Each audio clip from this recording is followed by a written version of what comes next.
ಎಲ್ಲರಿಗೂ ನಮಸ್ಕಾರ. Welcome back to my YouTube channel. ಇವತ್ತು ನಾನು ತೋರಿಸ್ತಾ ಇರೋದು ನುಗ್ಗೆ ಸೊಪ್ಪಿನ ಮೊಟ್ಟೆ ಪಲ್ಯ.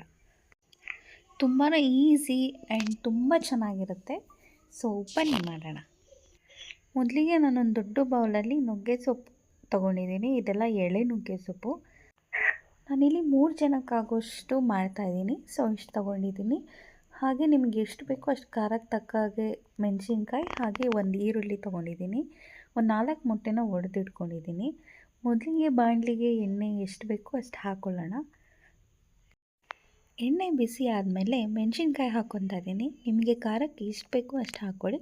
ನಾನಿಲ್ಲಿ 2ರಿಂದ 3 ಮೆಣಸಿನ್ಕಾಯಿ ಹಾಕ್ಕೊಂಡಿದ್ದೀನಿ. ಮೆಣಸಿನ್ಕಾಯಿ ಆದ ನಂತರ ಒಂದು ಈರುಳ್ಳಿ ಎತ್ತಿಟ್ಕೊಂಡಿದ್ದನ್ನ ಹಾಕ್ಕೊಂಡಿದ್ದೀನಿ. ನಿಮಗೆ ಚಿಕ್ಕದಾಗಿ ಬೇಕಾದರೂ ಕಟ್ ಮಾಡಿ ಹಾಕೊಬೋದು, ಇಲ್ಲ ಉದ್ದದ್ದು ಬೇಕಾದರೂ ಹಾಕೊಬೋದು. ಎರಡನ್ನು ಚೆನ್ನಾಗಿ ರೋಸ್ಟ್ ಮಾಡ್ಕೊತಾ ಇದ್ದೀನಿ. ಈರುಳ್ಳಿ ಸ್ವಲ್ಪ ಕಲರ್ ಚೇಂಜ್ ಆಗೋವರೆಗೂ ಇಲ್ಲಿ ರೋಸ್ಟ್ ಮಾಡ್ಕೊಳ್ಳೋಣ. ಅದು ಮೆತ್ತಗಾದಮೇಲೆ ಇಲ್ಲೇ ನಾನು ಚೆನ್ನಾಗಿ ತೊಳೆದು ನುಗ್ಗೆಕಾಯಿ ಸೊಪ್ಪನ್ನು ಎತ್ತಿಟ್ಕೊಂಡಿದ್ದೆ. ಸೊ ಆ ನುಗ್ಗೆಕಾಯಿ ಸೊಪ್ಪನ್ನ ಹಾಕ್ಕೋತಾ ಇದ್ದೀನಿ. ನಿಮ್ಗೆ ಎಷ್ಟು ಬೇಕೋ ಅಷ್ಟು ಕ್ವಾಂಟಿಟಿ ಹಾಕೊಬೋದು. ನಾನು ಆಗಲೇ ಹೇಳ್ದಂಗೆ ನಾನು 3 ಜನಕ್ಕೆ ಮಾಡ್ತಾಯಿದ್ದೀನಿ, ಅದಕ್ಕೆ ಇಷ್ಟು ತೊಗೊಂಡಿದ್ದೀನಿ. ಅದು ಚೆನ್ನಾಗಿ ಮಿಕ್ಸ್ ಮಾಡ್ಕೊಬೇಕು. ನೀಟಾಗಿ ಮಿಕ್ಸ್ ಆದಮೇಲೆ ನಿಮ್ಗೆ ಎಷ್ಟು ಬೇಕೋ ಅಷ್ಟು ರುಚಿಗೆ ತಕ್ಕಷ್ಟು ಉಪ್ಪು ಹಾಕ್ಕೋಬೇಕು. ನಾನಿಲ್ಲಿ ಸ್ವಲ್ಪ ಉಪ್ಪು ಹಾಕ್ಕೊಂಡು ಎರಡೂ ಮಿಕ್ಸ್ ಮಾಡ್ತಾಯಿದ್ದೀನಿ. ಉಪ್ಪು ಹಾಕಿದ್ರಿಂದ ಸೊಪ್ಪು ಸ್ವಲ್ಪ ಬೇಗನೆ ಬೇಯುತ್ತೆ. ಸೊ ಉಪ್ಪು ಹಾಕಿ ನೀಟಾಗಿ ಮಿಕ್ಸ್ ಮಾಡ್ಕೊಳ್ಳೋಣ. ನೋಡಿ, ಇವಾಗ ನುಗ್ಗೆ ಸೊಪ್ಪಿನ ಕಲರೆಲ್ಲ ಸ್ವಲ್ಪ ಚೇಂಜ್ ಆಗಿದೆ. ಕೆಳಗಡೆ ಎಲ್ಲ ಸ್ವಲ್ಪ ತಳ ಹಿಡ್ದಿದೆ. ಇವಾಗ ನಾನು ಎತ್ತಿಟ್ಕೊಂಡಿದ್ದಂಥ ಮೊಟ್ಟೆ ಹಾಕ್ತಾಯಿದ್ದೀನಿ. ಇಲ್ಲಿ ನಾನು 4 ಮೊಟ್ಟೆ ತೊಗೊಂಡಿದ್ದೀನಿ. ಮೊಟ್ಟೆ ಹಾಕಿದ ಕೂಡಲೇ ಅದನ್ನು ಮಿಕ್ಸ್ ಮಾಡಬೇಡಿ. ಅದು ಮೊಟ್ಟೆ ಸ್ವಲ್ಪ ಸೆಟಲ್ ಆಗಲಿ, ಅಲ್ಲಿವರೆಗೂ ಹಾಗೇ ಇರಲಿ.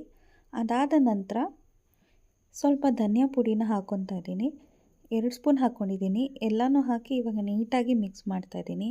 ಇಷ್ಟನ್ನು ಹಾಕಿ ಇವಾಗ ನೀಟಾಗಿ ಮಿಕ್ಸ್ ಮಾಡ್ಕೊಬೇಕು. ಯಾವ ರೀತಿ ಮಿಕ್ಸ್ ಮಾಡ್ಕೊಬೇಕಂದ್ರೆ, ನೋಡಿ ಅಲ್ಲಿ ಕಾಣಿಸ್ತಾ ಇದೆಯಲ್ಲ ಮೊಟ್ಟೆ ಎಲ್ಲ ತಳ ಹಿಡಿಯೋ ಥರ, ಅಲ್ಲಿವರೆಗೂ ರೋಸ್ಟ್ ಆಗಬೇಕು. ನೀಟಾಗಿ ರೋಸ್ಟ್ ಆಗಿ ಆ ಮೊಟ್ಟೆಯಲ್ಲಿದ್ದ ಹಸಿ ವಾಸನೆ ಎಲ್ಲ ಹೋಗಬೇಕು. ಅಲ್ಲಿವರೆಗೂ ನಾವು ರೋಸ್ಟ್ ಮಾಡ್ಕೊಬೇಕಾಗತ್ತೆ.